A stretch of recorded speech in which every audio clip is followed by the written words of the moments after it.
Now in this system, obviously you're going to be sending out a lot of messages to your prospects. Now as they respond to your messages, you're going to see them populate in a couple different places in our system. The first area it's going to appear is right here under our latest notifications. It's going to show you a brief snippet. Now you can also see up here, this little bell is shaking back and forth, and you get a little red indicator that you have a new message. Now if I click this, it's going to display the same information for me. Now as messages come in, they're going to come in initially with a gray background, indicating that you have not yet reviewed them.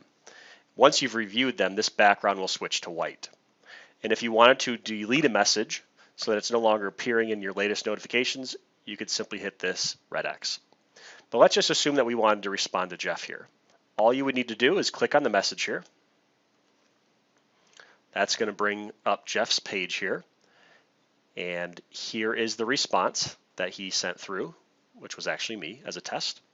Now let's just assume that I want to respond back. I can respond back via email, SMS, voicemail, or MMS.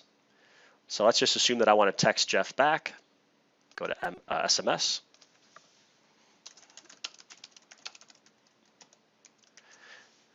Hit send. And now I have sent out a message back. And you'll see that this is all going to populate. So as you send out messages, it's going to appear on the left-hand side of the screen. As your contacts respond back to you, it's going to appear on the right-hand side of the screen. So pretty straightforward. If you have any questions, feel free to reach out. But if you follow these instructions, you should have no problem responding back to your prospects. Take care.